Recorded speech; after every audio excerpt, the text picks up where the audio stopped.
I'll show you today how to use Advisera's a free NIS2 Gap Analysis Tool that you can use to assess the level of compliance of your company with this EU cybersecurity directive. Okay, first you'll notice that in this gap analysis tool you'll see lots of these questions, something like 30 or so of them. And basically these questions are the requirements directly from NIS2. So for example, you will see that this first question is that management bodies must approve the cybersecurity risk management measures.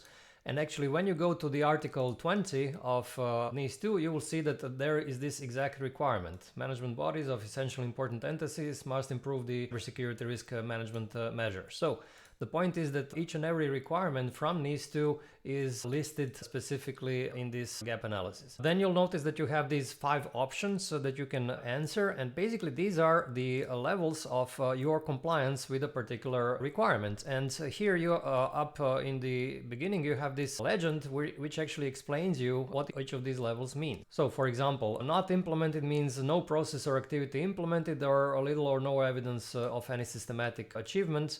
Level 2 planned, activity or process is planned but is not implemented or the implementation just started. Level 3 in progress, activity or process is partially implemented so that its full effects cannot be expected. Mostly implemented, activity or process is fully or mostly implemented, documented, the relevant people are trained and so on. And optimized, activity or process is fully implemented, documented and so on. So when you start answering, let's say that this first question that you already have the level 4 mostly implemented, and you simply move on.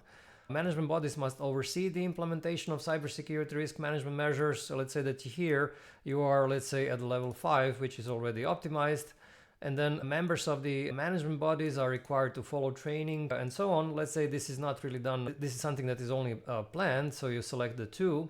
And then if you actually have a lowest score for these options here, then you will see a tip on actually how you can improve whatever requirement you're not fully compliant with.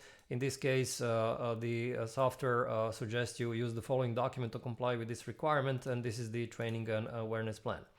And this is how you basically move on one thing at a time and fill this out. And just to skip this whole thing, I'll show you now the end of the document, end of this gap analysis tool. So this is basically how it actually calculates your result, meaning your percentage of your compliance with NIS2. In this case, I filled out only a couple of these answers, so this is 11. As I fill them out more and more, you will notice that the percentage actually gets higher and higher. Of course, if your options that you selected are lower, then obviously this is something that will get lower as well. And if you want, you can get this report directly to your email. So you can simply fill out your email address here, click the get report, and you will get this directly to your email. This gap analysis tool is intended for all the companies that are within the NIS2 scope, so any of the companies from these 18 sectors. And it really is applicable to a company of any size, of any industry, because these questions that you've seen in this gap analysis tool, they are universal, so they're not dependent on the size or industry.